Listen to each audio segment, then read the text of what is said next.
କୁହନା ଦାଦା ସେଇ ଖୁସି ଖବରଟା କଣ? ସେ ଖୁସିଟା ହେଲା ଦାଦା ଦାଦା ମୁଁ ଆଜି ତମ ପାଇଁ ଗୋଟେ ଖୁସି ଖବର ନେଇକି ଆସିଛି। ଆଉ ସେଇ ଖୁସି ଖବରଟା ହେଲା ମୁଁ ଯୋଉ ପୁଲିସ ଚାକିରି ପାଇଁ ଇଣ୍ଟରଭ୍ୟୁ ଦେଇଥିଲି ସେଥିରେ ମୋର ସିଲେକ୍ସନ ହେଇଯାଇଛି। ଆରେ ତୁ ସତ କହୁଛୁ? ଆସନ୍ତା 30 ତାରିଖରେ ମତେ ଟ୍ରେନିଂ ଯିବାକୁ ପଡିବ। ଶୁଣୁଛ ଶୁଣୁଛ ସାବିତ୍ରୀ, ମୋ ଆଲୋକ ପୋଲିସ ଚାକିରି ପାଇଁ ସିଲେକ୍ସନ ହେଇଛି। ହେଲା ହବନି, ମୋ ଆଶାର ପାହାଡରେ ଆଜି ପବିତ୍ର ରଙ୍ଗ ବହି ଯାଇଛି। ମୋ ସ୍ୱପ୍ନର କୋଣାର୍କ ଆଜି ମୁଣ୍ଡ ଟେକି ଠିଆ ହେଇଛି। ଖୁସିରେ ମୁଁ ଆଜି ନାଚିବାକୁ ଇଚ୍ଛା ହଉଛି ସାବିତ୍ରୀ, ନାଚିବାକୁ ଇଚ୍ଛା ହଉଛି। ଦାଦା ମୁଁ ସିନା ତମକୁ ଖୁସି ଖବରଟା ଦେଇଦେଲି, ହେଲେ ଆମ ଖୁସି ଆରେ ତୋର ପୁଣି କଣ ଖୁସି? ଏମିତି କହି ତମେ ଆମକୁ ଠକି ଦେଇପାରିବନି। ଏଇଠି ତମେ ଖୁଡିକୁ ନେଇ ମେଡିକାଲ ଯାଇଥିଲ, କୁହ ନା ଦାଦା ଆମର ପୁଅ ହବ ନା ଝିଅ? ଦାଦା କହିବା ପୂର୍ବରୁ ଗୋଟେ କଣ୍ଡିସନ ଭାଇ, ଯଦି ପୁଅ ହୁଏ ତା ନାଁ ଦେବି ମୁଁ, ଆଉ ଯଦି ଝିଅ ହୁଏ ତା ନାଁ ଦବ ତମେ। I accept your condition. আচ্ছা সানা ভাই কইলো যদি পুଅ হব তাহলে তু তা না কর দেবো। ମୁଁ ତା ନାଁ ଦେବି ଅଭିଳାଷ, କାରଣ ଦାଦା କର ଆଶା ଭରସା ଇଚ୍ଛାକୁ ପୂର୍ଣ୍ଣ କରି ସିଏ ଆମ ମାନଙ୍କର ଅଭିଳାଷକୁ ସଫଳ କରିବ। বাহ নাটা বড়িয়া আইছে। আও ভাই তু যদি ঝিও হব তু তা না তাহলে কর দেবো গো। ମୁଁ ତା ନାଁ ଦେବି ସ୍ୱପ୍ନା, ଆମ ସମସ୍ତଙ୍କର ସ୍ୱପ୍ନ ରାଣୀ ସ୍ୱପ୍ନା କୁମାରୀ। କହିଲୁ ଶ୍ରାବଣୀ ନାଁଟା କେମିତି ହେଇଛି? নাটা পুরা 100 মানে 100% ତାହେଲେ ଏଥର ଖୁସି ଖବରଟା ଶୁଣିବା। ସେମିତି ଦାଦା ଜମା ଖୁସି ଖବର କହିବେନି। ଖୁଡି ପ୍ରଥମେ ଆଖି ବନ୍ଦ କରି ବସିବେ, ଆଉ ତାପରେ ଆମେ ତିନି ଗଣିବା, ତାପରେ ଯାଇ ଖୁସି ଖବର ତ ଦାଦା ଖୁଡିକି ଶୁଣିବେ। ଠିକ ଅଛି। ହଁ ଆରେ ରୁହ ପାଣି ଏମିତି ବନ୍ଦ କରି ବସ ଏଠି। ଠିକ ଅଛି। 1 3 ତମ ପୁରୀ ଜୀବନରେ କେବେ ନ ହୋଇପାରିବନି।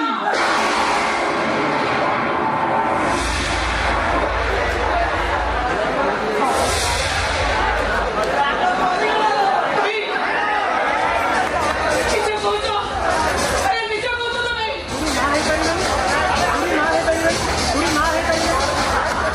କଣ ହେଲା?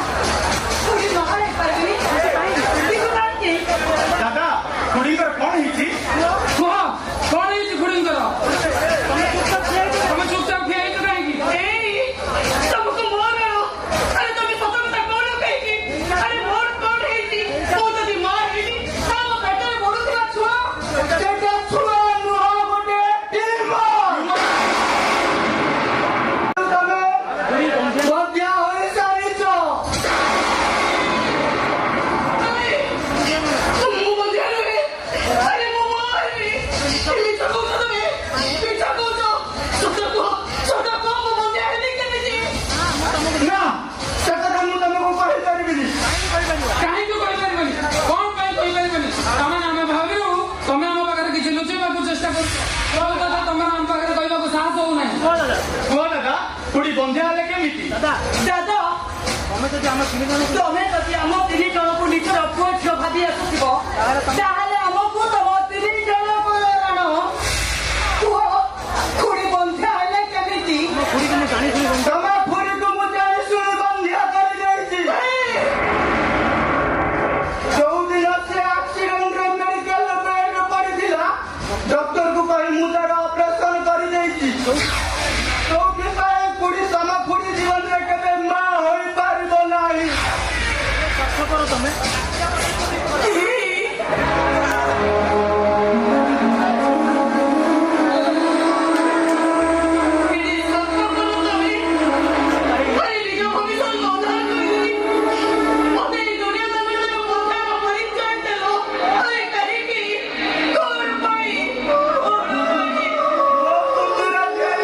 ଭବିଷ୍ୟତ ପାଇଁ ମିଛ। ଆମ ମାନଙ୍କ ଭବିଷ୍ୟତ ପାଇଁ ଯଦି ତମର ଏତେ ଚିନ୍ତା, ତାହେଲେ ଆମ ହସ ଖୁସିକୁ ତମେ ଆମ ପାଖରେ ଛାଡ଼ି ଦେଇ ପାରିନଥାନ୍ତ। ସ୍ୱପ୍ନ ଆଉ ଆମର ଅଭିଳାଷକୁ ତମେ ଏମିତି ନଷ୍ଟ କରିଦେଇ ପାରିନଥାନ୍ତ। ତମେ କଣ କଲ ଦାଦା?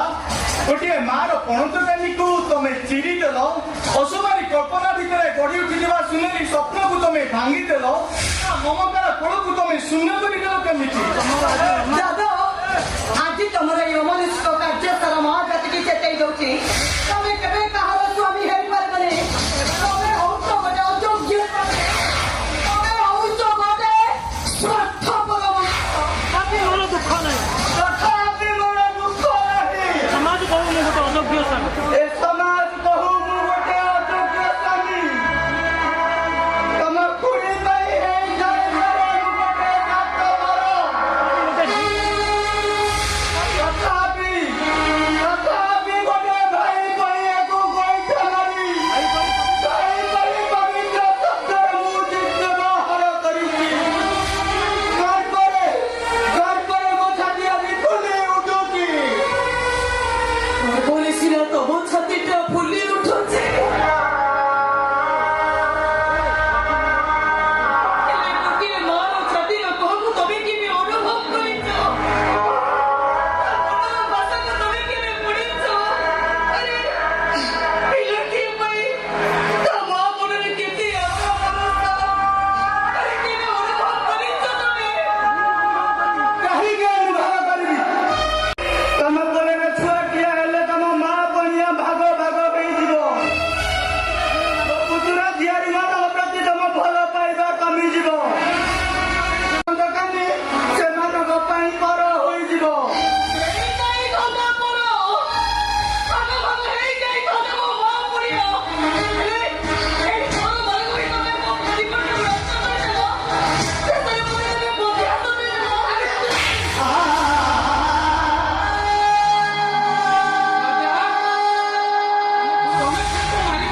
ହଁ ମାରି ହଁ ମାରିବି ଦରକାର ପଡ଼ିଲେ ଆହୁରି ମାରିବି ମୋ ସାମ୍ନାରେ ଏତେ ବଡ଼ କଥା କହିବାକୁ ତମେ ସାହସ କରିପାରିଲ କେମିତି ସାହସ କରିପାରିଲ ମୋ ନିଜ ଠାରୁ ବଡ଼ କରିଦେବା ପାଇଁ ଏଠି କର କିଏ ସାବିତ୍ରୀ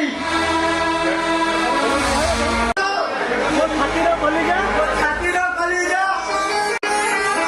ଛାତିର ମାଳିକ ଯଦି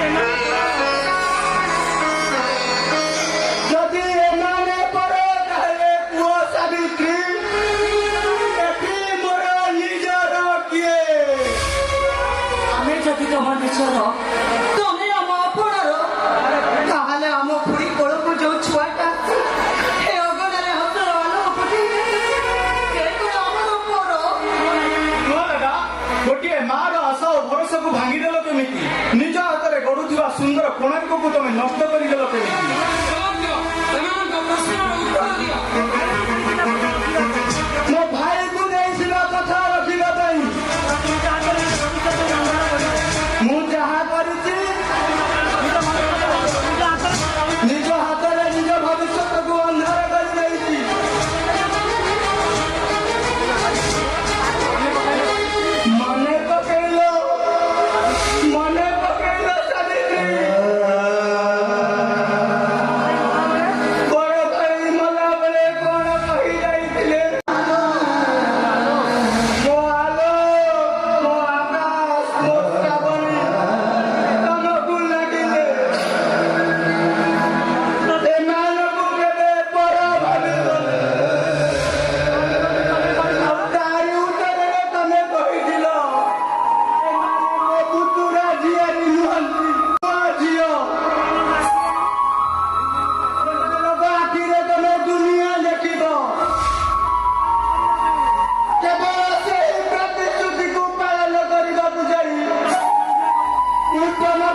କେବେ ବି ଦେବିନି। ଆଉ ଏମିତି ଜନସାଧାରଣଙ୍କର ସାମ୍ବାଦିକ ମାନଙ୍କ ବିଶ୍ୱାସରେ ବିଶ୍ୱାସଘାତକତା କରିପାରିବିନି। କେବେ ବି ନୁହଁ, କେବେ ନୁହଁ।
ଅତୀତର ଦୀପଟାକୁ ଲିଭେଇ ଦେବୁ। ତାପରେ ତା ନାଁ ଥିବ ବାଉଁଶ, ଲାଗିବ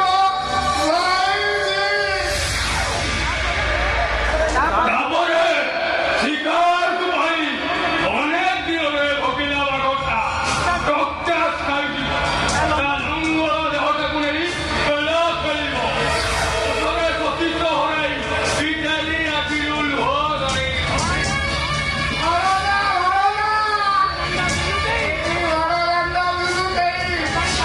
ଗଣେଇ ଆସୁଛି ଓଢ଼ଣୀ ଉଡ଼େଇ ଦେହକୁ ଭିଜେଇ ଆସୁଛି।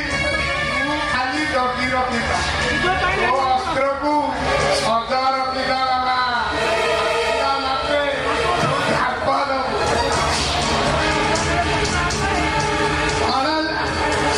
ଗୋଟେ କଥା କହି ତୁ ସେ ପୂଜା ହୁଏ ଟିକେ ରହିଥିଲି ତ ଦୃଶ୍ୟକୁ ଟିକେ ଅନୁଭବ କରିବି ବାବା। ମୁଁ ଆସୁଛି ଭଣଜା।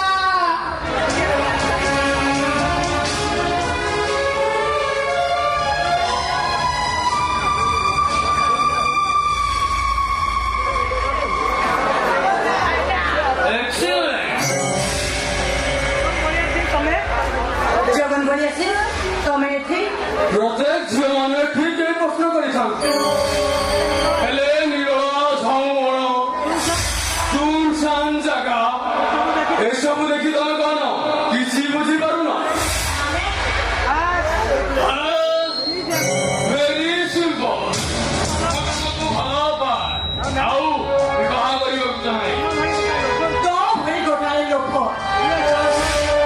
ଯେମିତି ସାହସ ଝିଅଙ୍କର ଇଜ୍ଜତକୁ ନେଇ ତାକୁ ରାସ୍ତା କଡ଼ର ଡଷ୍ଟବିନ୍କୁ ଫୋପାଡ଼ି ତ ଭଳି ଗୋଟେ ଚରିତ୍ରହୀନ ପୁରୁଷକୁ ବିବାହ କରିବି ପୁଣି ମୁଁ ଇମ୍ପସିବୁଲ। ରାଗନି ପରା ରାଗିବାଟା ଦେହ ପାଇଁ କ୍ଷତିକାରକ। ତମେ ଥରେ ଖାଲି ମୋ କଥାରେ ରାଜି ହେଇଯାଅ ଏ ଜଗନ ବଳିଆ ସିଂ ତମକୁ ରାଣୀ କରିଦବ। ସେଇଠି ଠିଆ ହ। ଆଉ ଯଦି ଗୋଟେ ପାଟ ଦେବା ପାଇଁ ଚେଷ୍ଟା କରିବୁ ତାହେଲେ ମୋ ଗୋଡର ଚପଲଟା ତୋ ଗାଲ ଉପରକୁ ଉଠିଯିବ। ଝିଅମାନଙ୍କୁ ତୁ କଣ ଭାବୁଛୁ? ଖେଳନା କଣ୍ଢେଇ କେମିତି ନଚେଇବୁ ସେମାନେ ଠିକ ସେମିତି ନାଚିବେ। ତୋ ଇସାବରେ ନାଚିବା ଝିଅ ଏ ଶ୍ରାବଣୀ ନୁହଁ। ହ୍ୟାଲୋ ତୁ ଯାଅ ମୁଁ ତତେ ଚଏସ୍ କରିଛି ମାନେ ଫାଇନାଲି ତତେ ଚୁପଚାପ ଏଠାରୁ ଚାଲିଯା। ତା ନହେଲେ ଚିତ୍କାର କରି ମୁଁ ସମସ୍ତଙ୍କୁ ଡାକିବି। କିଛି ଲାଭ ତା ପୂର୍ବରୁ ତୋ ଚରିତ୍ରର ସାର୍ଟିଫିକେଟରେ ଲେଖା ହୋଇଯାଇଥିବ 4ଟି ଅଶୁଭ ଅକ୍ଷର। ଯାହା ପାଇଁ ବିବାହ ବେଦୀ 7 କଳସ 8 ଦୀପ ରାମର ପବିତ୍ର ମନ୍ତ୍ର ପର ହୋଇଯିବ।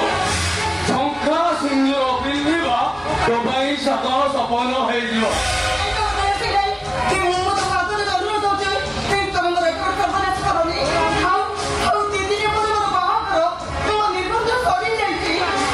ଠିକ ଅଛି ତମର ଯଦି ନିର୍ବନ୍ଧ ସରିଛି ତାହେଲେ ତମକୁ ବିବାହ ପାଇଁ ଅନୁମତି ଦେଲି।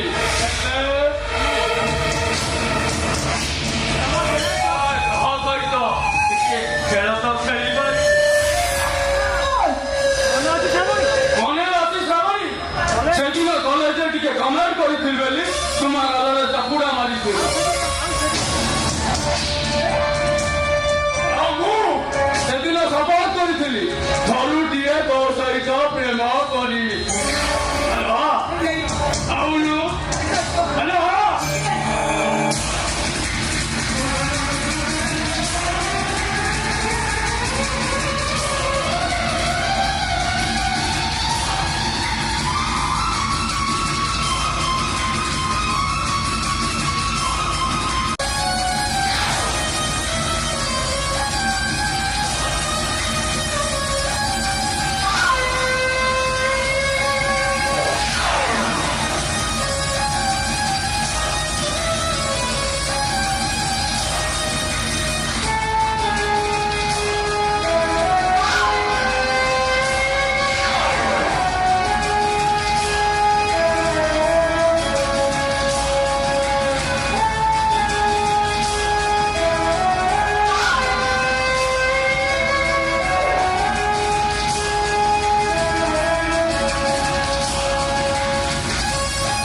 କରିଥାନ୍ତି ପ୍ରାଣୀମାନଙ୍କ ବିନାଶ ପାଇଁ ଠିକ୍ ସେମିତି ଆଜି ଚାଲୁଥିବା ଏଠି ଅନ୍ୟାୟର ମୁକାବିଲା ପାଇଁ ଭଗବାନ ଦୂତ ଭାବେ ପଠାଇଛନ୍ତି ଛାତ୍ରଛାତ୍ରୀଙ୍କ ଉଦ୍ଧାର ପାଇଁ ଧରିନିଅ ମୁଁ ହଉଛି ଭଗବାନଙ୍କର ପ୍ରେରିତ ଦୂତ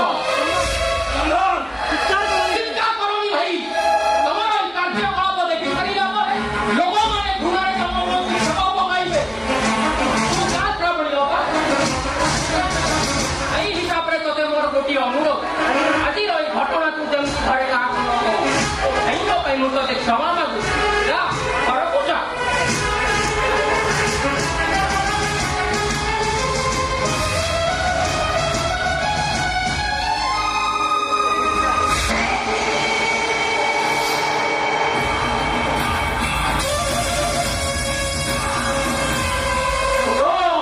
ମୋ ଭାଇ ହୋଇ ମୋ ସହିତ ଚ୍ୟାଲେଞ୍ଜ ଦଉଛୁ ଭାଇ ବୋଲି ପରିଚୟ ଦେବାକୁ ମୋତେ ଘୃଣା ଲାଗୁଛି ମୁଁ ଜାଣିଥିଲି ତମେ ଜଣେ ଅର୍ଥଲୋଭୀ ମଣିଷ ହେଲେ ଆଜି ଜାଣୁଛି ତମେ ଜଣେ ପରସ୍ତ୍ରୀ ଲୋଭୀ ଚରିତ୍ର ହେଲ ଚନ୍ଦନ ନିଜ ରକ୍ତର ଭାଇକୁ ତୁ ଚରିତ୍ରହୀନ ଲକ୍ଷଣ କରୁ ଆଜି କେବଳ କଥାରେ କହୁଛି ଭବିଷ୍ୟତରେ ଯଦି ପୁଣି କେବେ ଦେଖେ ତାହେଲେ କାର୍ଯ୍ୟରେ କରି ଦେଖାଇଦେବି ଆଉ ତମକୁ ମଧ୍ୟ କହି ରଖୁଛି ମାମୁ ମହାଭାରତର ଶକୁନି କରି ତମେ ଯୋଉ କଥା ପାଲି ଗଢ଼େଇ ଚାଲିଛ ଫଳାଫଳ ତ ଶେଷରେ ଭୟାବହ ହେବ ତମେ ଚାହିଁଲେ ମଧ୍ୟ ଶ୍ରାବଣୀ ଅପାର କିଛି କରିପାରିବ କାରଣ ତାର ଅଲରେଡି ବାହାଘର ଡେଟ୍ ଫାଇନାଲ ହୋଇସାରିଛି ମୁଁ କିନ୍ତୁ ତା ବାହାଘର କରେଇ ଦେବିନି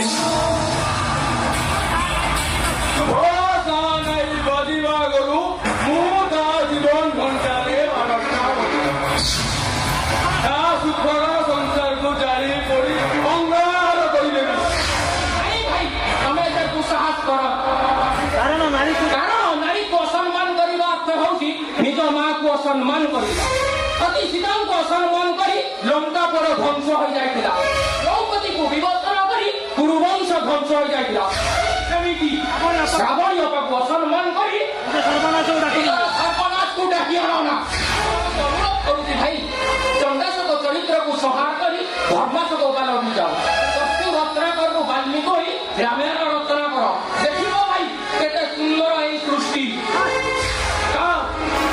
ଚନ୍ଦ୍ର ମୁଁ ତ ଠାରୁ ସେ ମୂଲ୍ୟବାନ ବସ ନେବାକୁ ଚାହୁଁନି ଯେତେଦିନ ଯାଏ ଶ୍ରାବଣୀ ମୌନ ହୋଇଛି ସେତେଦିନ ଯାଏ ଏହି ନାଟକର କେବେ ପରିସମାପ୍ତି ହବନି ମୁଁ ନାଟକର ଶେଷ ଦୃଶ୍ୟ ଯାଇ ଅପେକ୍ଷା କରି ରହିଛି ଭାଇ ମୁଁ ଦେଖିନି ଏ ନାଟକର ବିକୃତି କିଏ ତମେ ନା ମୁଁ ଆସୁଛି ଭାଇ ମୋ କଥାର ଯେମିତି ମନେ ରଖିଥିବ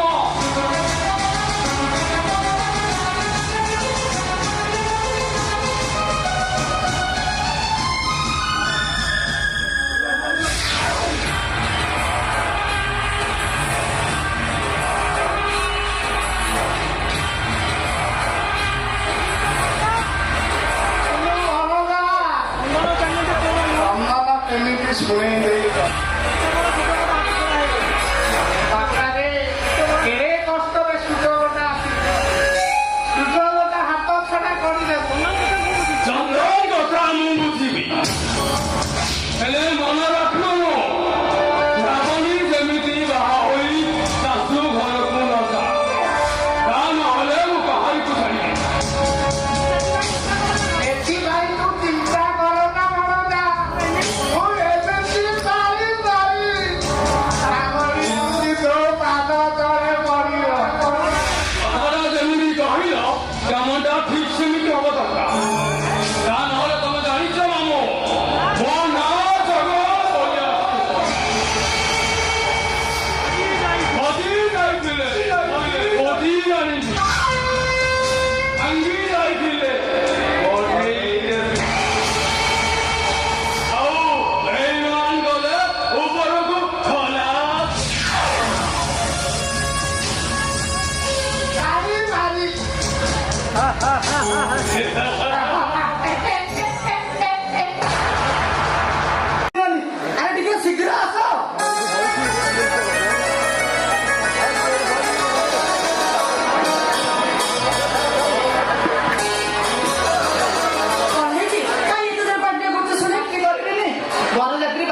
ଆଚ୍ଛା ମତେ ଏକ କହିଲ ରୋଷେଇବାସ କେତେ ବାଟ ଗଲା? ରୋଷେଇବାସ ସରିବା ଉପରେ ଆଜି ମହୁରଟା ବାକି ଅଛି କେତେକ ସରିଲା କାମ ସରିଲା।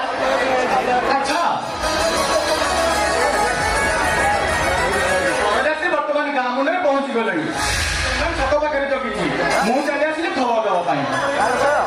ଆରେ ସାବିତ୍ରୀ ତମେ ଆଉ ଠିଆ ହେଇ ରହିଲ କାହିଁ? ଯାଅ ପିଲାଟାକୁ ସଜବାଜ କର। କଲା ସେ କାମ କରିବ ବାକି ରଖୁ ଆପଣଙ୍କ ସାଙ୍ଗମାନେ ତାକୁ ସଜବାଜ କରିଦଉଛନ୍ତି।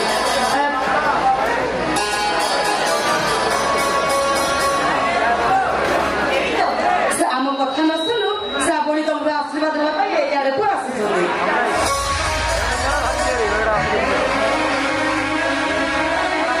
ଭାଇ ଆକାଶ ଭାଇ ମୁଁ ହାରିଗଲି ଶ୍ରାବଣ ମୋ ପାଖକୁ କଣ ହେଇ ଚନ୍ଦନ ତୁ କିଛି କହୁନୁ କାହିଁକି? ବର କାରରେ ଆସିବା ସମୟରେ ବ୍ରିଜ ପାଖରେ ବମିଂ ହେଲା ବରର ସ୍ପଟ ଉପରେ ଡେଥ୍ ହୋଇଯାଇଛି।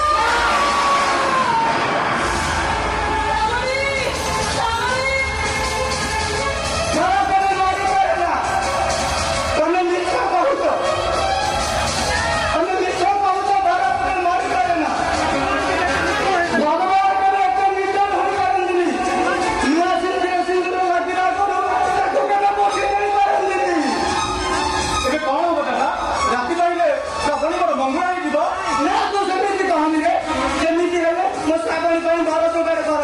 ନହେଲେ ସେ ବାଚନ୍ଦ ହୋଇ ରହିଯିବ ରେ। ହେଲେ ଏ ଅସମୟରେ ବର ଆସିବ କେଉଁଠି? ନା, ତମେ ସେମିତି କୁହନି। ଯେମିତି ଯୋଉଠୁ ହେଲେ ମୋ ଶ୍ରାବଣୀ ପାଇଁ ଘର ଯୋଗାଡ଼ କର। ନହେଲେ ସେ ସବୁଦିନ ପାଇଁ ବାଚନ୍ଦ ହୋଇ ରହିଯିବ। ଦାଦା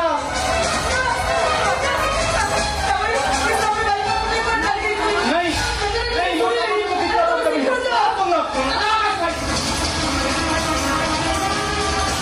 ସାବିତ୍ରୀ, ମୋ ଶ୍ରାବଣୀର ଯଦି କିଛି ହେଇଯାଏ ନା ମୁଁ ବଞ୍ଚି ପାରିବିନି।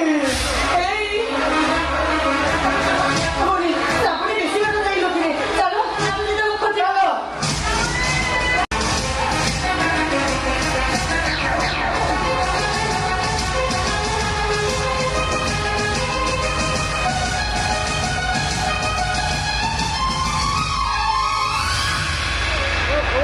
ଓ ମଣିଷ କି ମୁସ୍କିଲରେ ପଡିଲା। ମୋ ବୋଉର ଦେହ ଖରାପ ବୋଲି ମୁଁ ଠାକୁରାଣୀ ପାଖକୁ ଆସିଥିଲି। ଠାକୁରାଣୀ ପାଖକୁ ଗୁହାରି କହିବାକୁ। ଗୁହାରି କହିସାଇ ଘରକୁ ଯିବି କଣ ଦେଖିଲି ପାଖରେ ସ୍ତ୍ରୀ ଲୋକଟା ପଡି ରହିଛି। ଆଖପାଖ ଲୋକକୁ ଚାରିଆଡେ ଡାକିଲି ହେଲେ କାହାକୁ ଶୁଭିଲା ନାହିଁ। ମୁଁ ବି ଫେରି ଯାଉଥିଲି ହେଲେ ମୋ ବିବେକ ମତେ ବାଧା ଦେଲା। କହିଲା ଯା ଦେଖିଆ ସ୍ତ୍ରୀ ଲୋକଟା ମରିଛି ନା ବଞ୍ଚିଛି। ତା ପାଖକୁ ଗଲି ତା ଚାରିଆଡକୁ ଅନେଇଲି ତା ହାତର ନାଡି ଧାପ୍ତା କହୁଥିଲା ଭାବିଲି ବଞ୍ଚିଛି ବୋଲି। ପିଲାବେଳେ ବାପା କହୁଥିଲେ ଅସୁବିଧାରେ ପଡୁଥିବା ଲୋକକୁ ସାହାଯ୍ୟ କଲେ କାଳେ ଭଗବାନ ସାହାନ୍ତି। ଭାବିଲି ଆକୁ ସାହାଯ୍ୟ କଲେ ମୋ ବୋଉର ଦେହ କାଳେ ଠିକ ହେଇଯିବ ସେଥିପାଇଁ ଉଠି ଆଣିଲି। ହେଲେ ଏଯାଏଁ ଆର ଚେତା ଫେରୁନି। ଆରେ ହେ ଭଲ କଥାଟା ତ ମନେ ପଡିଲା।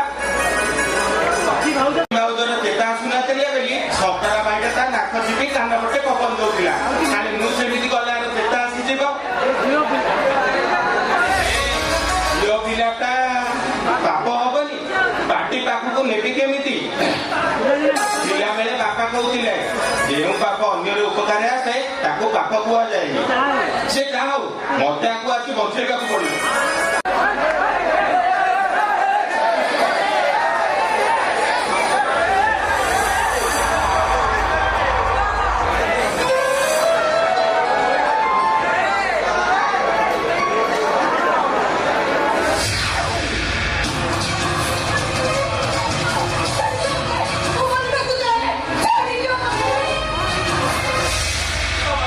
ତମେ କାହିଁକି କରିବାକୁ ଚାହୁଁଛ?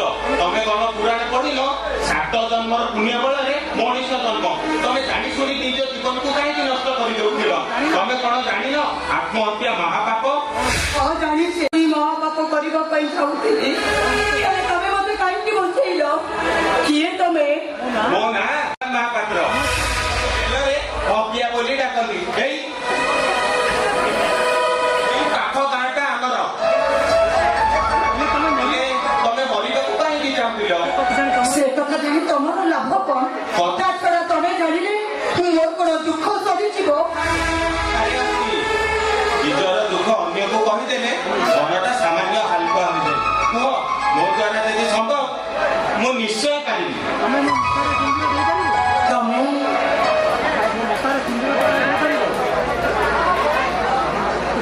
ତମେ ମୋ ମଥାରେ ଟୋପାଏ ସିନ୍ଦୁର ଦେଇପାରିବ? ଚୁପ ହେଇଗଲ କାହିଁକି? ଏଇନେ ପରା ଲମ୍ବା ଲମ୍ବା ଭାଷଣ ମାରୁଥିଲା, ମତେ ପୁରାଣ ଶାସ୍ତ୍ର କଥା କହି ବୁଝଉଥିଲା। ହେଲେ ତମେ କୁହ, ଗୋଟାଏ ମଙ୍ଗୁଳା ଝିଅ ଆତ୍ମହତ୍ୟା କରିବା ବ୍ୟତୀତ ଆଉ କଣ କରିପାରେ? କାହିଁକି ତମେ ମତେ ବଞ୍ଚେଇ ପୁଣ୍ୟ ଅର୍ଜନ କରି ମତେ ପାପରେ ଘାଣ୍ଟି ଦେବା ପାଇଁ ଛାଡ଼ିଦେଲ? ଗୋଟାଏ ଝିଅ ଯାହା ପାଇଁ ବିବାହ ବେଦୀ ହୋମନିଆ ମନ୍ଦିର ସବୁ କିଛି ଅଶୁଭ ପାଲଟି ଯାଏ, ସିଏ ସମାଜରେ କୋଉ ପରିଚୟ ନେଇ ବଞ୍ଚିବ? ଗୋଟାଏ କୁଳବଧୂର ପରିଚୟ ନା ଗୋଟାଏ ବେଶ୍ୟା ବାରଙ୍ଗନା ରୂପଜୀବୀର ପରିଚୟ ନେଇ ବଞ୍ଚିବ? ଗୋଟିଏ କୁଳବହୁର ପରିଚୟ ନେଇ।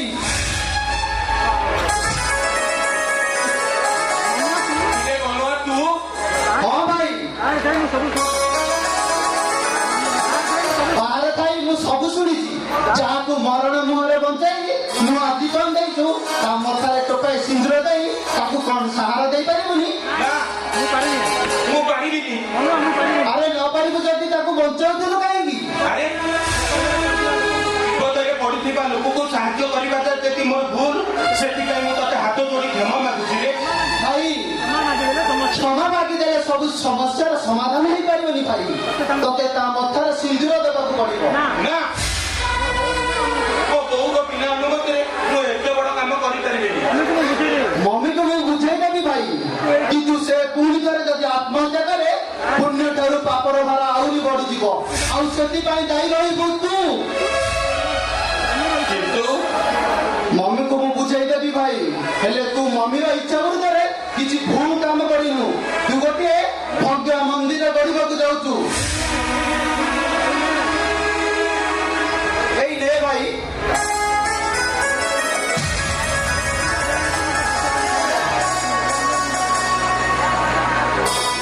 ତୋର ଡେରି ହେବା ଦେଖି ଆମ ଗ୍ରାମର ଇଷ୍ଟ ଦେବୀ ମା ତରିକେଇକା ମନ୍ଦିରକୁ ଯାଇଥିଲି। ଆଉ ସେଇଠୁ ଏଇ ସିନ୍ଦୁର ଆଉ ଶଙ୍ଖା ନେଇ ଆଣିଛି। ତୁ ତା ମଥାରେ ସିନ୍ଦୁର ଦେଇ ଏଇ ମହାପାତ୍ର ବଂଶର କୁଳବତୀ ସଜେଇ ଦେ। ତତେ ଫଳରେ ଭାଇ, ତତେ ଫଳ।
ସେ ମହାପୁରୁଷକୁ ଦେଖି ମୁଁ ଟିକେ ଧନ୍ୟ ହୋଇଯିବି। ତମ ସାମ୍ନାରେ ଠିଆ ହେଇଥିବା ମୋ ବଡ ଭାଇ ଭଗବାନ ମହାପାତ୍ର।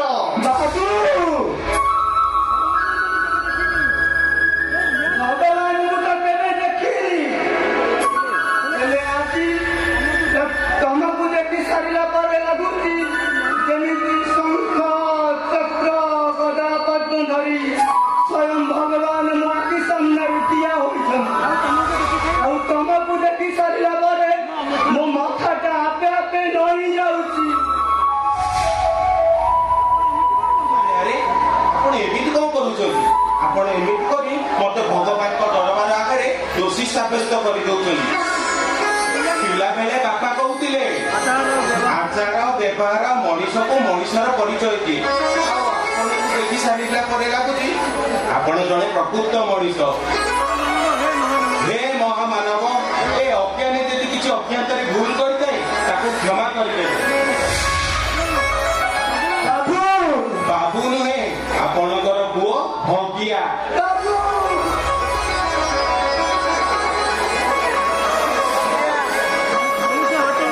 ତୁ ମଣିଷ ହାତରୁ ମଣିଷ କିଣିବାକୁ ଯାଇ ପ୍ରକୃତ ମଣିଷଟେ ପାଇ ଯାଇଛୁ ରେ ମା। ଶ୍ରାବଣୀ, ମୋ ସ୍ୱପ୍ନକୁ ତୁ ଆଜି ସାର୍ଥକ କରିଦେଇଛୁ।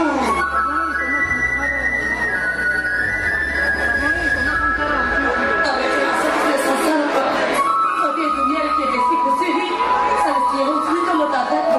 ତମେ ଯାଅ ଶ୍ରାବଣୀ, ସୁଖରେ ଘର ସଂସାର କର। ଏ ଘଡ଼ି ମୋ ପାଇଁ କୋଉଠି ଆସିବ କହିଲ? ଆଜି ପର୍ଯ୍ୟନ୍ତ ସାଇତି ରଖିଥିବା ସବୁ ସୁଖକୁ ପରେ ମୁଁ ଏଇଠି ଛାଡ଼ି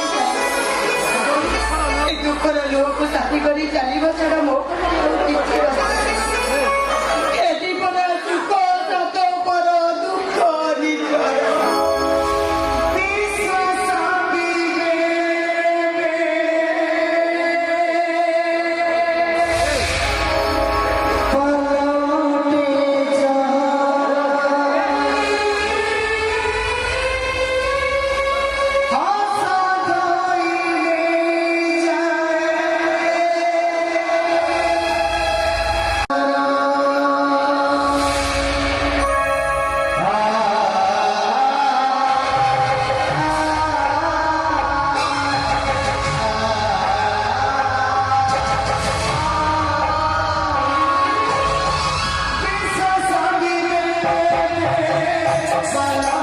ଯା ହସ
ଧଇଲେ ପ୍ରମାଦ ନ ପଡିବ। ଆପଣା ସୁନା ତ ଭେଣ୍ଡି କହିବୁ କାହାକୁ? ମୁଁ କଣ କରିବି? ମତେ ବି ରାସ୍ତା ଦେଖ। ମୋ ମୁଣ୍ଡ କିଛି ପଶୁନି।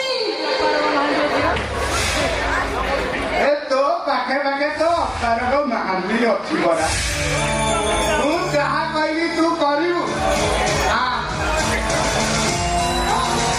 ଶୁଣୁ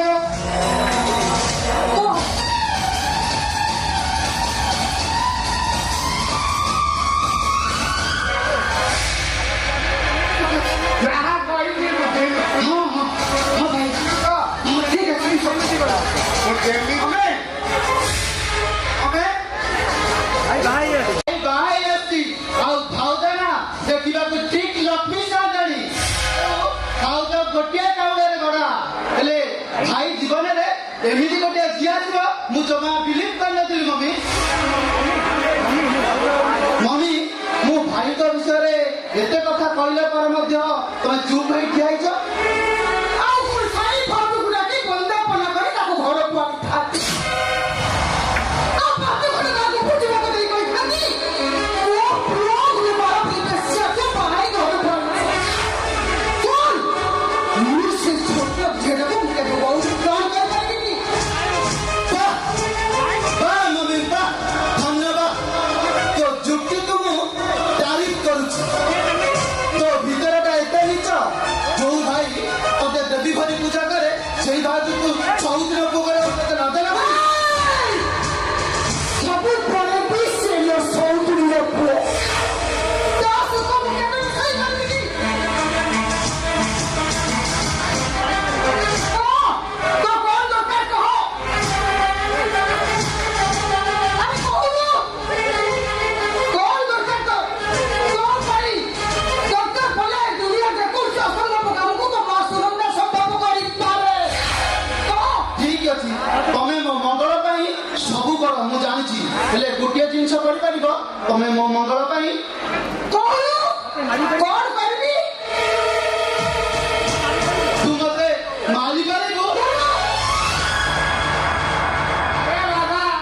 ଓ ମା ହଉ ତତେ ସିଏ ମାରିବ କେମିତି ସେଇ ମା ହେଇ ଯଦି ଗୋଟିଏ ପୁଅର ଜୀବନକୁ ଅନ୍ଧକାରକୁ ଠେଲି ଦଉଛି ସେଇ ମା ଯଦି ଗୋଟିଏ ପୁଅର ଜୀବନକୁ ପୁଣି ଥରେ ନର୍କକୁ ପକାଉଛି ସେ ମାକୁ ମା ଡାକିବ ମୁଁ ଘୃଣା କରେ।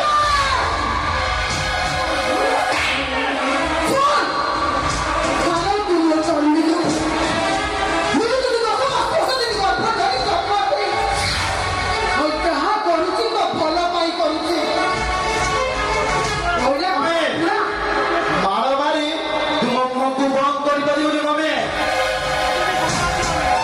ଏଠି ସବୁ ଅଛି ମମି ପୁଣ୍ୟର ପାହାଚ ଅଛି ପାପର ପାହାଚରୁ ଯିବା ତଳକୁ ଓହ୍ଲେଇବା ପୁଣ୍ୟର ପାହାଚରେ ଥରେ ପାଦ ଦେ ନହେଲେ ମାଳିକା କଥା ସତ ହୋଇଯିବ ପୃଥିବୀକୁ ସୂର୍ଯ୍ୟ ଚନ୍ଦ୍ର ଆନ୍ତର୍ଜାତ ବନ୍ଦ ବାଇଶି ପାହାଚ ଖେଳିବ ବିନା ଆଉ ମହାଭାରୀ କରି କରୋନା ଭଳି ମହା ଆତଙ୍କ ଏହି ସଂସାରକୁ ମାଡ଼ି ଆସିବ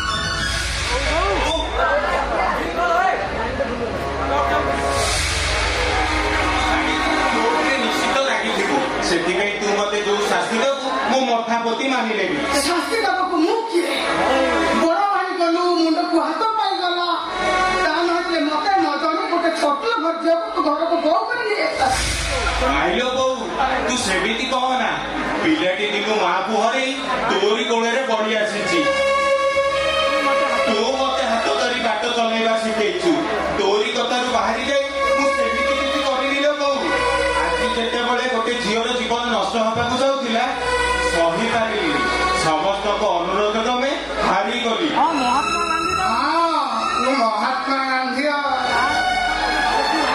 ଦୁଃଖ ସହିପାରିବୁ ସେଇଥିପାଇଁ ବାବା କାହାକୁ ନ ଜଣେଇ ଗୋଟେ ଅଜଣା ଝିଅକୁ ବାହା ହେଇ ନେଇ ଆସିଯିବ ଏ ମା ଶୁଣ ନା ଆଉ ଡେରି କଲୁ କାହିଁ ସାଇ ଭାଉଜକୁ ଡାକି ବନ୍ଦାପନା କରି ଘରକୁ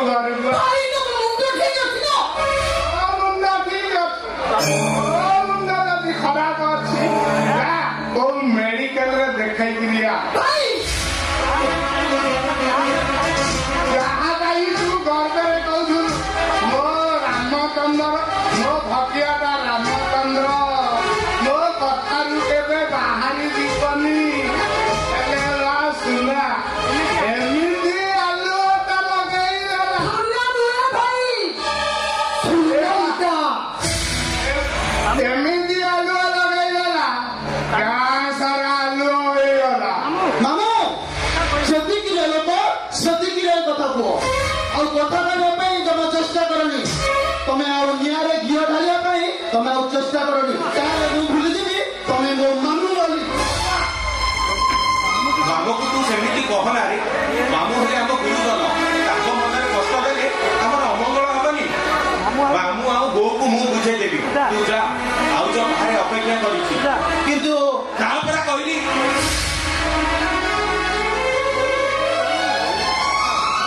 ପିଲାଟି ଦିନୁ ତୁମର କେତେ ଅଳି ଅଝଟ ସହିଛୁ ଯାହା ମାଗିଛି ତାହା ପୂରଣ କରିଛି ହେଲେ ହାତ ଯୋଡ଼ି ତୋ ଆଗରେ ଆଜି ଭିକ ମାଗିଥିଲେ ବୋଉ ତାକୁ ଟିକେ ଘରେ ତୁ ଜାଗା ଦେ ମୁଁ ତାକୁ କଥା ଦେବି ঠিক আছে তোর যেତେବେଳେ ତାକୁ କଥା ଦେଇ ସାରିଛୁ ତୋ କଥା ରଖି ମୁଁ ତାକୁ ଏ ଜାଗା ଦେବି କିନ୍ତୁ ମୋର 3ଟା ସର୍ତ୍ତ ହବ ତୁ ଯଦି ତାକୁ ଏ ଘରେ ଜାଗା ଦେବୁ ମୁଁ ତୋର ସବୁ ସର୍ତ୍ତରେ ରାଜି ହେଇଟା ପୂର୍ବରୁ ତୋତେ ମୋ ମୁଣ୍ଡ ଛୁଇଁ ନିୟମ କରିବାକୁ ପଡ଼ିବ ମୁଁ ଯାହା ମାଗିବି ତୁ ମୋତେ ଦେଇପାରିବୁ କହବୁ ମୁଁ ତୋ ମୁଣ୍ଡ ଉପରେ ହାତ ରଖି କହୁଛି ତୁ ଯାହା ମାଗିବୁ ମୁଁ ତାହା ଦେବି ତାହେଲେ ମୋ ପ୍ରଥମ ସର୍ତ୍ତ ତୋ ନାଁରେ ଥିବା ସମସ୍ତ ସମ୍ପତ୍ତି ମୋ ପୁଅ ମନୋଜ ନାଁରେ କରିଦେବ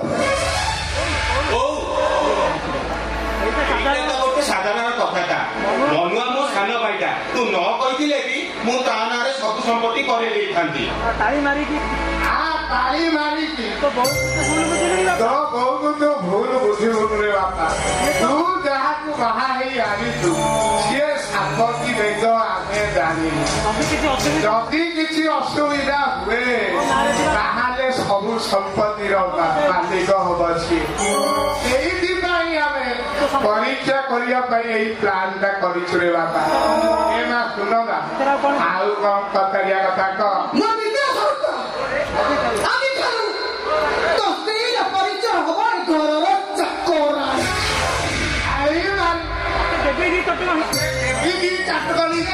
ଏଇଟା ପୁଣି ଗୋଟେ ସର୍ତ୍ତ ଶାଶୁ ଘରକୁ ଆସିଲା ପରେ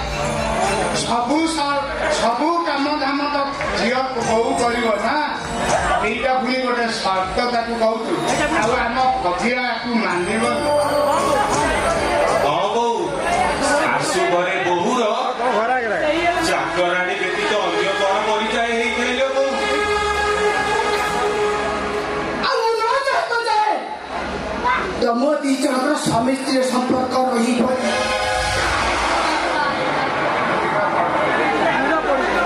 ଏଇଟା ଟିକେ ଭିଡ଼ କରିଦିବ ହେଲେ ଯଦି ଆମର ଜାଣିବା ଶୁଣିବାକୁ ତା ମା କହୁଛି ମାନେ ଏ ବିଷୟରେ କିଛି ନିଶ୍ଚୟ କାରଣ ଅଛି ବାପାରେ ରାଜି ହେଇଯା ମୁଁ ସମୟ ସୁବିଧା ଦେଖି ଟିକେ କୋହଳ କରିଦେବି ତୋ ମାକୁ କହିବି କଣ ନା କିଛି ଉତ୍ତର ଦେବି ତମେ ମୋ ସର୍ତ୍ତ ତୁ ରାଜି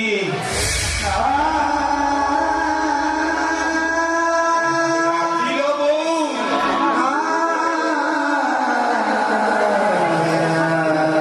କଥା ସରିଲା ତୁ ଆଉ ଠିଆ ହେଲୁ କାହିଁକି ଏଥର ବୋଉ ମାକୁ ବନ୍ଦାପନା କରି ଘରକୁ ଆଣ ଠିକ ଅଛି ଭାଇ ତମେ ଟିକେ ଦେଖୁଥିବ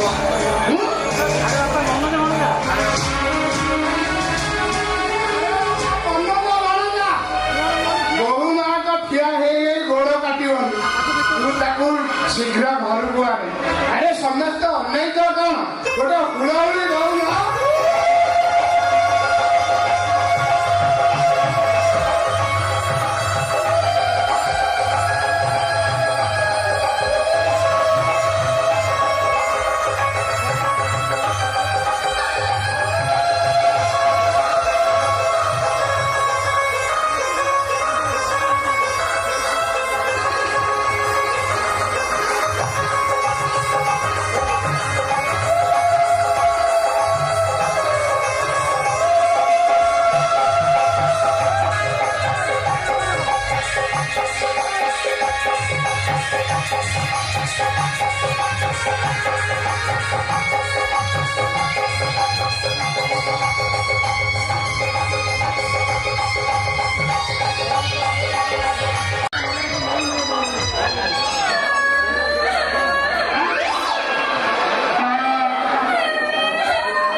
ତାରି ବିଲ୍ ମାନେ 12 ଉରା ଷଣ୍ଢ ନୁହଁ ମିଷ୍ଟର ଭୂଷ ମହାଦେବ ଷଣ୍ଢ ଷଣ୍ଢ ନା ମୋ ପାଟି ତ ଖରାପ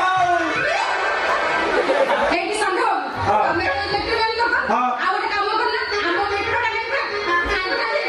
ତମର ଯୋଉ ମିଟର ସେ ମୋର ନ ସମ୍ଭାଳି ଗିଗି ହଉଛ ଆଉ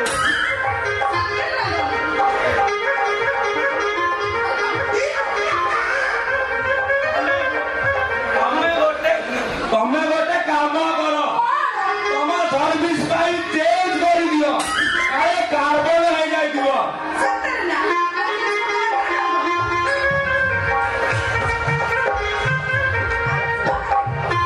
ଆଚ୍ଛା ତମ ନାଁ କାହାର ତମ ବାପାର ମାନେ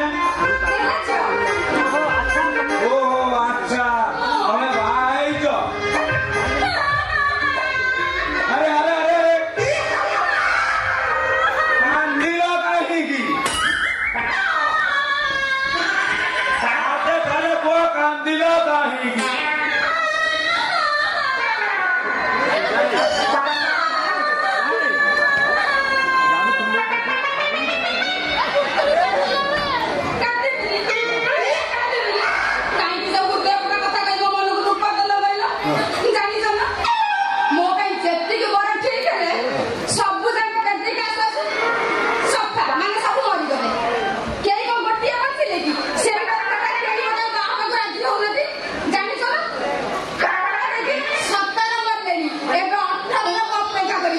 ବେନିଜନେ ପରି ଏକା ବସା ନଉସା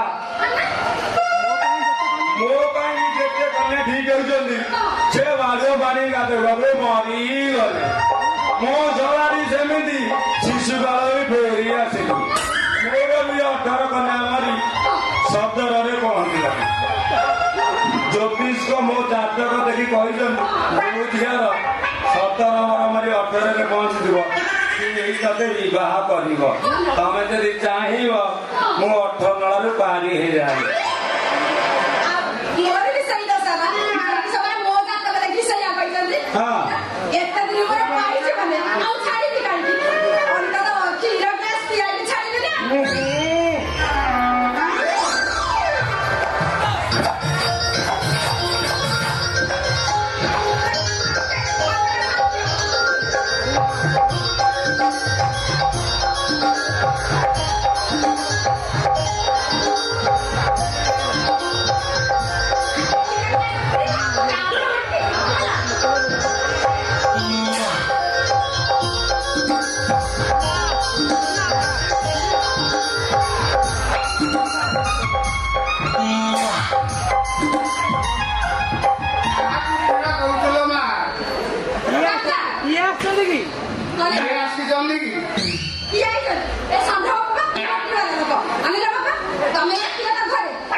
ଆସୁ କ୍ଷୀର ଦେଇ ସାରିଲେଣି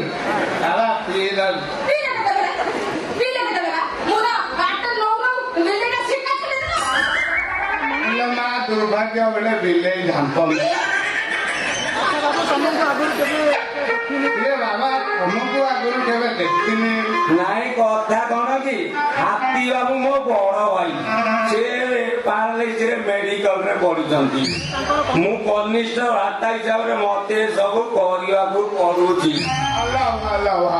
ହାତୀ ବାବୁ ତ ମଣିଷ ନଥିଲେ ଗୋଟେ ହୀରା ଖଣ୍ଡ ତାଙ୍କର ଆମର ସମ୍ପର୍କ ବହୁତ ଭଲ ନ କହିବା ଭଲରେ ବାବା ହେଲେ ତମେ ଯେତେବେଳେ ତାଙ୍କର ସାନ ଭାଇ ପୁରୁଣା ସମ୍ପର୍କ ଆଚ୍ଛା ବାପା ତମ ନାଁଟା ଉତ୍ସବ ମହାଦେବ ଷଣ୍ଢ ମହାଦେବଙ୍କ ଭକ୍ତ ଆଗରେ ଯେମିତି ଷଣ୍ଢ ପଛରେ ଉତ୍ସବ ବଢିଆ ନାଁଟେ ପାଇଛ ବାବୁ ଆଚ୍ଛା ବାପା ଏ ମାସର ବିଲ୍ କେତେ ଆସିଛି ଏ ମାସର ଅପାରଗ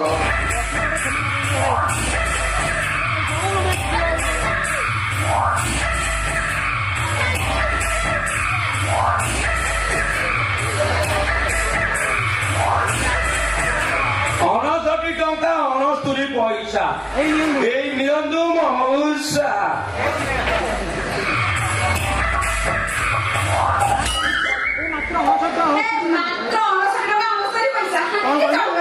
କଣ କହିଲୁ? 69 ଟଙ୍କା 69 ପଇସା ମାତ୍ର। ଏଥର ଟିଭି ଦେଖା ଟିକେ ବନ୍ଦ କରିବୁ। ବାପା ଇଏ ବାପା ଏମିତି ନାହିଁ ରେ। ଠିକ ଅଛି ଠିକ ଅଛି ମଉସା, ଯଦି ଚେଞ୍ଜ ଯଦି ଚେଞ୍ଜ ନାହିଁ ଏଇଟା ଆମ ଘର କଥା। ଆର ମାସ ଆର ମାସକୁ ଆସିଲେ ମୁଁ ନେଇଯିବି। ମୁଁ ଆସିବି ମୁଁ ଆସୁଛି। ଇରେ ବାପା କ୍ଷୀର ପିଇଲାନି ବୋଲି ମନ ଦୁଃଖ କଲ। ଆର ଥରକୁ ଆସିଲେ ନିଶ୍ଚୟ ପିଇକିରି ଯିବ। ଶୁଣା ଆର ଥରକୁ ସନ୍ଧ୍ୟାବାବୁ ଆସିଲେ ତୁ କ୍ଷୀର ଛେନା କରିକି ରଖିଥିବୁ। ତାଙ୍କେ ଆସିଲା ମାତ୍ର ଦେଇଦବୁ। ମତେ ଜମା ଅପେକ୍ଷା କର। ତାହେଲେ ଆସୁଛି ମଉସା, ନମସ୍କାର।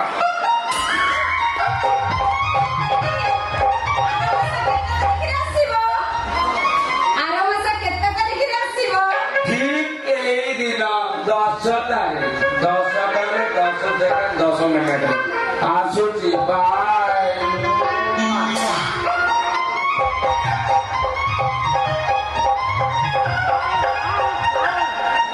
ଯାହା ହଉ ଗୋଟିଏ ପଥରେ 69 ଟଙ୍କା 69 ପଇସା ବଞ୍ଚିବ।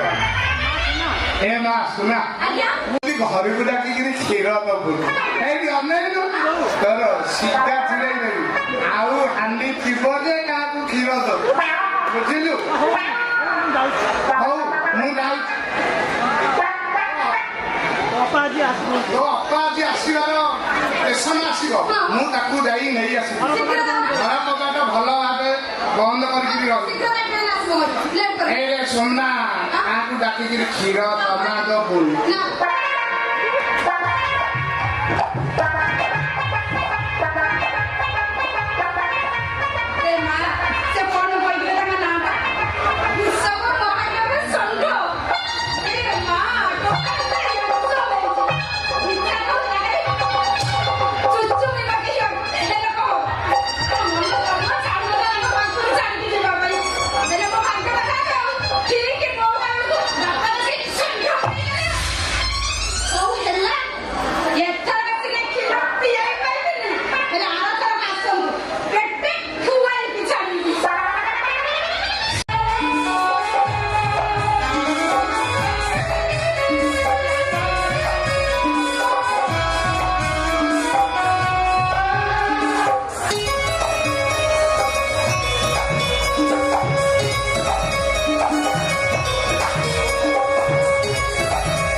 मुझे भी तम सफा सिगरेट सब भाई तम गाँव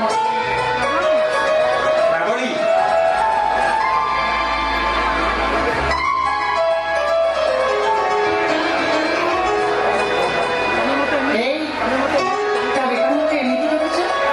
ଦେଖୁଛି ନୀଳ ଆକାଶ ତଳେ ଲୁଚି ରହିଥିବା ପୁନେଇ ଜନତା କେତେ ଖାଉ ପ୍ରଥମ ଦୁଃଖରେ ଏତେ ଗୁଡ଼େ ପ୍ରଶଂସା ମତେ ପତି ପକାଉନି ଏଇ ପୁନେଇ ଜନତା କେବଳ ଆକାଶ ଥାକିଲେ ଗୋଟେ ଜାଗା ମୋର ମନ ବଗିଚାରେ ସତ୍ୟ ପ୍ରସ୍ଫୁଟିତ ଗୋଲାପ ଆଉ ତମେ ଘର ଘେରି ମୋ ପାଖେ ପାଖେ ଥିବ କହିବି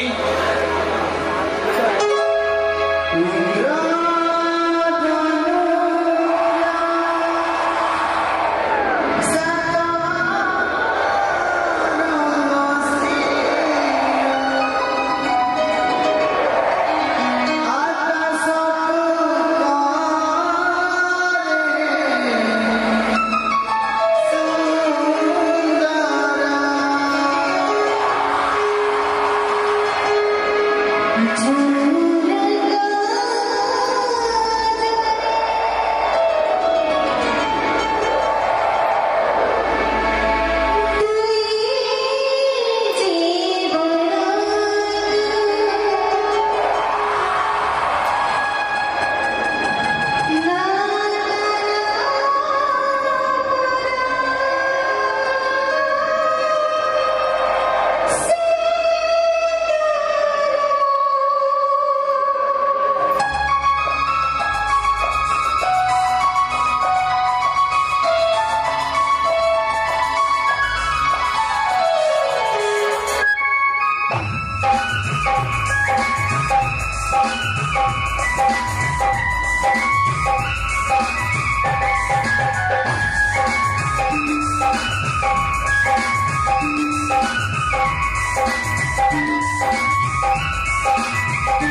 ହେଲେ ଚେଇଁକି ସ୍ୱପ୍ନ ଦେଖିବା। ନମସ୍କାର ଭାଉଜ। ତମେ କରିବାର କିଛି କଥା ନାହିଁ ଭାଉଜ। ମୋର ଆସିବାଟା ଟିକେ ବିଳମ୍ବ ହେଲା। ଭାବିଲି ଭାଉଜ ଏକା ଥିବେ, ସେଥିପାଇଁ ପ୍ରେଜେଣ୍ଟେସନଟା ଦେବାକୁ ଚାଲି ଆସିବି। ତମର ଜାଣି ରଖିବା ଉଚିତ ଆଜି ହଉଛି ଅମାବାସ୍ୟାର ରାତି। ପାଞ୍ଚର ଘରକୁ ସ୍ୱାମୀ ବ୍ୟତୀତ ପର ପୁରୁଷ ଆସିବ ପର ପୁରୁଷ ସିନା ଆସିବା ମନା, ହେଲେ ନିଜ ଘର ଲୋକ କଣ ଆସିବା ମନା। ଶାଶୁଙ୍କର ବଡ ଭଉଣୀର ପୁଅ ମାନେ ହିସାବରେ ତମ ଦିଅର ହେବେ। ତେଣୁ ଭାଉଜ ମାନଙ୍କ ଉପରେ ଦିଅର ମାନଙ୍କର ଅଧା ସେ ଅଧା।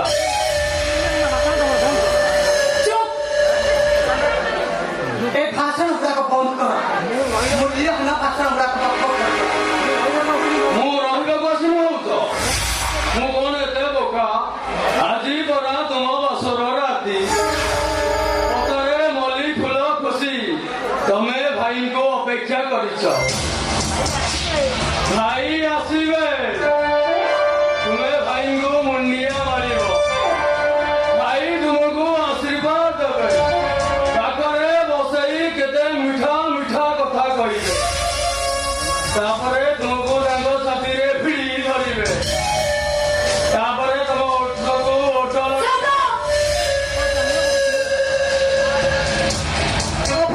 ତମେ ସୀମା ଟପି ଯାଉଛ। ମୁଁ ଜାଣେ ପରା ମୋର ସେଇ ବଦ୍ୟଭାସ୍ତ ଜୀବନ କଥା କଣ କି ଭାଇ? ଝିଅ ମାନଙ୍କୁ ଦେଖିଲେ ମୁଁ ଟିକେ ଇମୋସନାଲ ହେଇପଡେ। ସତ କଥା ଗୋଟା ଆପେ ଆପେ ବାହାରି ପଡେ। I M sorry.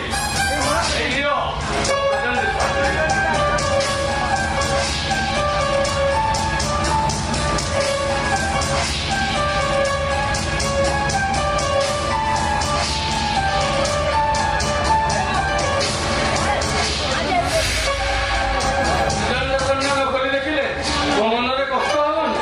ପ୍ଲିଜ ଶୁଣ ନା, କେତେ ଆଶା ଭରସା ନେଇ ଅତି ଆନନ୍ଦରେ ପ୍ରେଜେଣ୍ଟେସନଟା ଆଣିଛି କେବଳ ତମ ମୁହଁରୁ ଟିକେ ବଧେଇ ଶୁଣିବା ପାଇଁ। ପ୍ଲିଜ ବୋଲ ନା।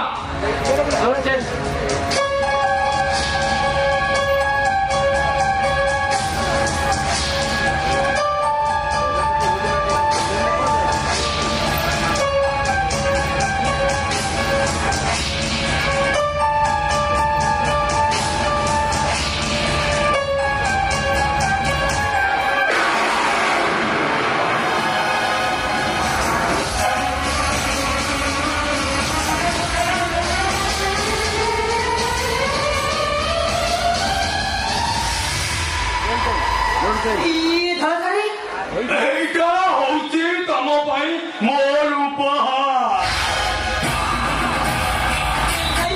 ଦେଖ ମୁଁ ତମକୁ ହାତ ଧରି ନେଉ ଯାଉଛି। ତମେ ମୋର ଏତେ ବଡ଼ ସର୍ବନାଶ କରନି।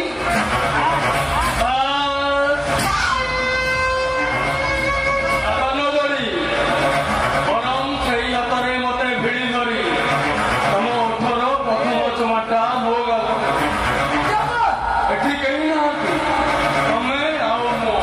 ଝିଅ ନା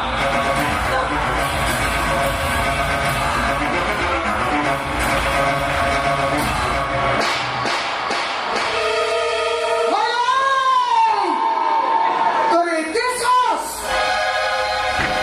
ও কণ্ঠি আই ମୋ ପୁଅ ପ୍ରତି ହାତ ଉଠେଇଲୁ? ଆଉ ସେ ତୁ ମତେ ଆଉ ତମ ପାଠ୍ୟ କରିବୁନ। ମୁଁ ତ ଘରକୁ ଆଉ ତମ ଆସିବ। କଣ ହେଲା? ଏଇ ବାର ବୋଲି ଛତର ଖାଇ ପାଇଁ ତୁ ମୋ ଘରକୁ ଆସିବୁନି? ମୁଁ ତୋତେ ପଚାରୁଛି କଣ ପାଇଁ ସେ ତା ପୁଅ ହାତ ଉଠେଇଲା? ପାଠ୍ୟ କରୁଛୁ ତାହେଲେ ଏଇ ଫଟୋ ଦେଖିବି। ତାହେଲେ ଏଇ ଫଟୋ ଦେଖିବି। ତାହେଲେ ଏଇ ଫଟୋ ଦେ। ସବୁ ଜାଣିବେ, ସବୁ ଜାଣିବେ।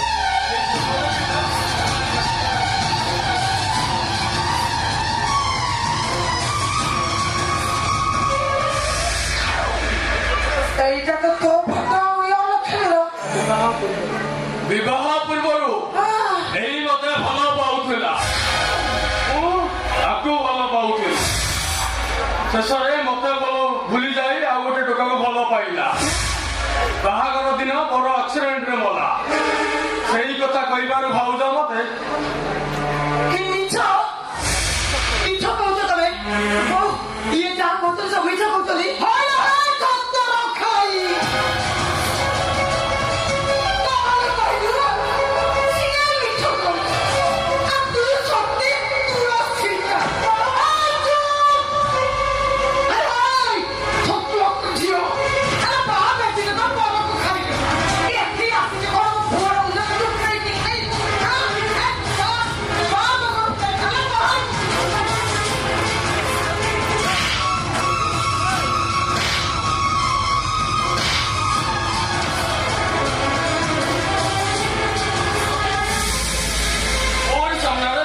ମାଡ଼ ମାରିଲେ ମତେ ବହୁତ ଦୁଃଖ ଲାଗିବ। ଘର କଥା ବୋଲି ସତ କଥା କହିଦେଲି।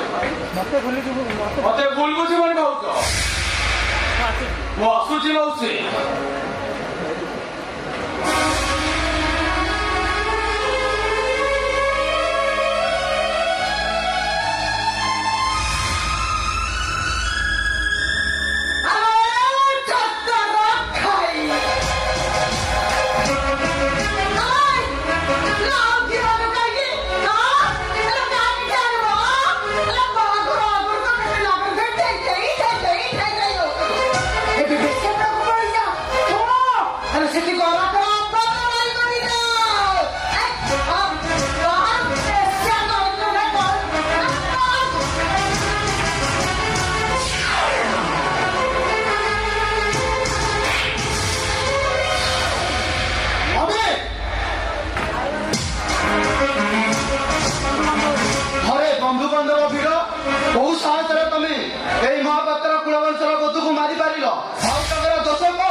এই ফটো দেখলে সত্য কথা তুই জানিপারিবু।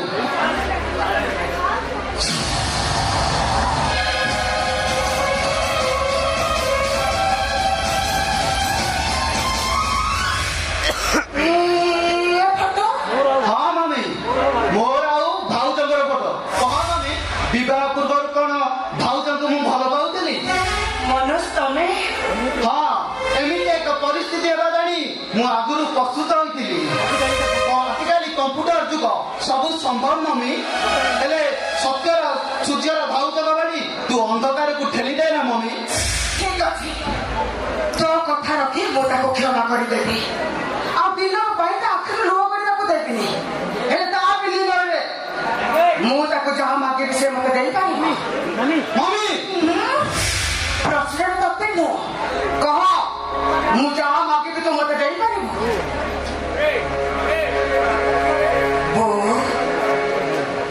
ଆପଣ ହେଉଛନ୍ତି ମୋ ମା ଆଉ ମୁଁ ହଉଛି ଆପଣଙ୍କର ଝିଅ। ସର୍ବସ୍ନେହା ଧରିତ୍ରୀ ମା ଯଦି ଝିଅ ପାଖରୁ କିଛି ନେବା ପାଇଁ ଚାହୁଁଛି ସେଇଟା ହଉଛି ଝିଅର ସୌଭାଗ୍ୟ। କୁହନ୍ତୁ ବୋଉ ଆପଣ ମାଗୁଥିବା ଜିନିଷ ଯଦି ମୋ ପାଖରେ ଥିବ ତାହେଲେ ମୁଁ ଆପଣଙ୍କୁ ନିଶ୍ଚୟ ଦେବି। ସେମିତି କଥାରେ କହିଲେ ହବନି। ତା ପୂର୍ବରୁ ମନୋଜର ମୁଣ୍ଡ ଛୁଇଁ ନିୟମ କରିବାକୁ ପଡ଼ିବ। ନାଇଁ ଭାଉଜ ସେମିତି ଶପଥ କରନି। ଏମିତି ଶପଥ କରି କୈକେୟୀ ଦଶରଥଙ୍କ ଠାରୁ ହାରି ଯାଇଥିଲେ।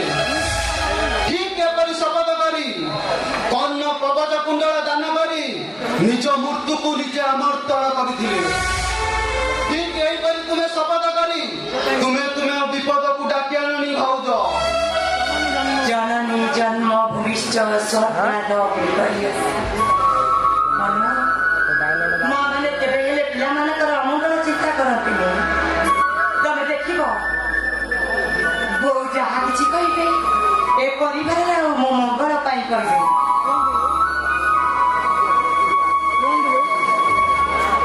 କୁହନ୍ତୁ ବୋଉ ଏ ମୁନା ଏଇଠିକି ଆସ। ତୁ ଏଠି କାଇଁ ଆସୁଆ? ମୁଁ ମନୋଜଙ୍କ ମୁଣ୍ଡ ଏଥିପାଇଁ ଶପଥ କରି କହୁଛି ଆପଣ ଯାହା ମାଗିବେ ମୁଁ ଆପଣଙ୍କୁ ନିଶ୍ଚୟ ଦେବି। ଠିକ ଅଛି ଆମେ ତ ଠିକ ବର୍ଷକ ଭିତରେ ମୋର ନାତିକି ନାତୁଣୀଟିଏ ଦରକାର।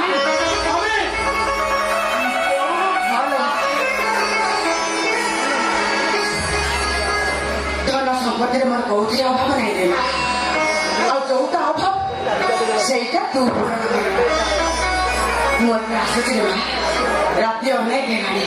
ମନୋଜ ଭିତରେ ପା ଶୀଘ୍ର।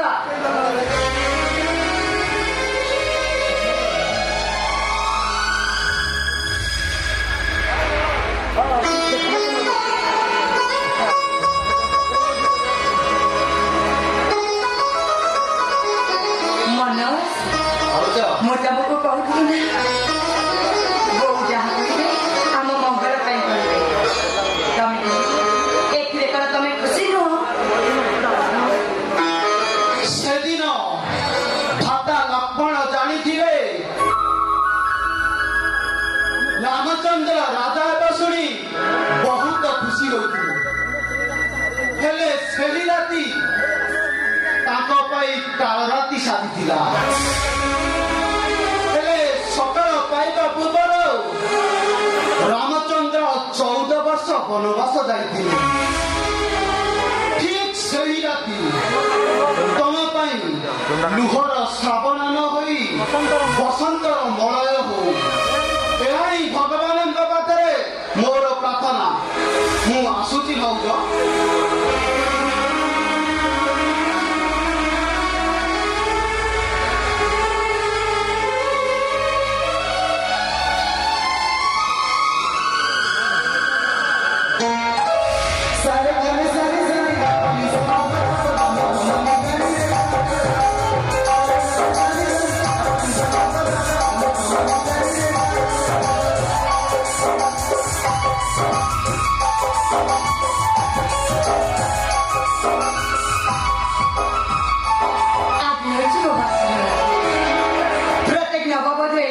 ଚାହିଁ ବସିଥାନ୍ତି।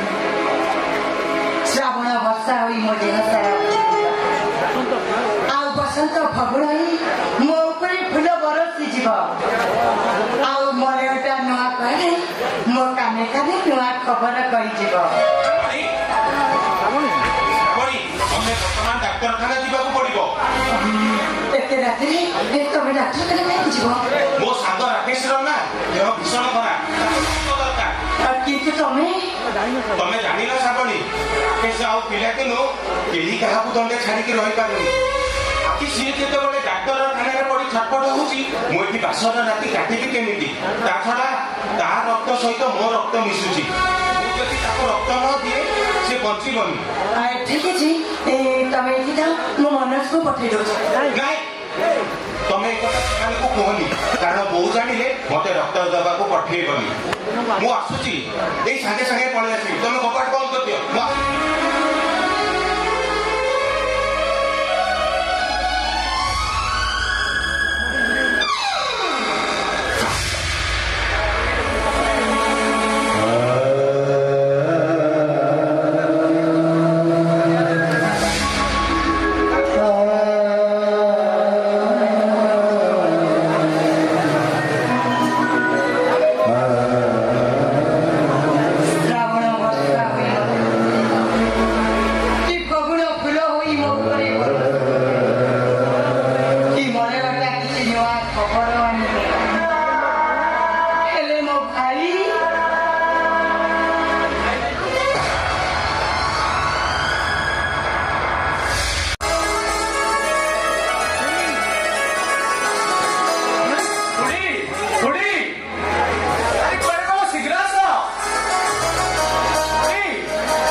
କଣ କହିଲ ଆକାଶ?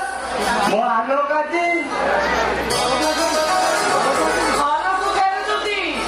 ଶୁଣୁଛ ସାବିତ୍ରୀ ମୁଁ ଆକାଶ କଣ କହୁଛି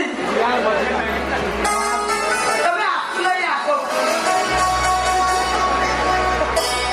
ମୋ ଆଲୋକ ଆଜି ପୋଲିସ ହେଇଛି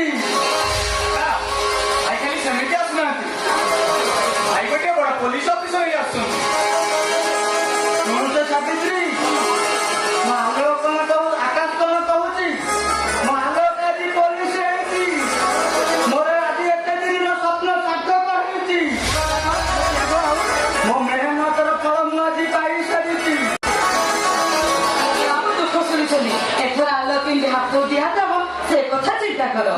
ଠିକ କହୁଛ ସାବିତ୍ରୀ ଏଇ ବର୍ଷ ଯେମିତି ହେଲେ ତା ପାଇଁ ଗୋଟେ ଝିଅ ଯୋଗାଡ଼ କରି ବାହାଘରଟା ସାରିଦେବା ଖାଲି ଝିଅ ଦେଖି ଯିବ ପାଇଁ ମୁଁ ଯିବି। ସେ କଥା ହେଇପାରିବନି ଆଉ? ଝିଅ ଦେଖିବାକୁ ମୁଁ ଯିବି ନାଇଁ ନାଇଁ ମୁଁ ଯିବି। ମୁଁ ଯିବି ଓହୋ। ତମେ କେହି ଯାଇପାରିବନି ଝିଅ ଦେଖିବାକୁ ମୁଁ ଯିବି ଯୋଉ ଝିଅ ମୋ ଖୁସି ପାଇଁ ଲକ୍ଷ୍ମୀ ପ୍ରତିମା ସାଜି ଆମମାନଙ୍କୁ ସ୍ନେହ ମମତାରେ ବାନ୍ଧି ପାରୁଥିବ ମୁଁ ଠିକ ସେଇଭଳି ଝିଅଟିଏ ଚଏସ୍ କରିବି ହଉ ହେଲା ତୋ କଥା ରହିଲା ଏଇ ଟଙ୍କା ନେ ବଜାରକୁ ଯାଇ ଗୋଟେ ବଡ ଇଲିଶ ମାଛ ନେଇ ଆସିବି ମୋ ଆକାଶ ପୋଲିସ ହେଇକିଟି କଥାରେ ନାହିଁ ମାଛ ଖାଇବ ଓଲିସି ଚାକିରି କରିବ ପୁଲିସ ଏଇ ନେ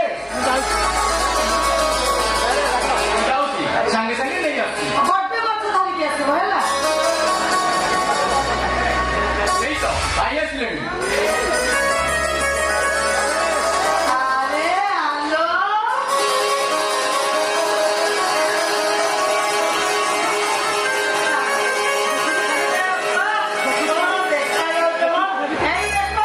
ସାବିତ୍ରୀ ମୋ ଆଲୋକ ପୋଲିସ କୋଷା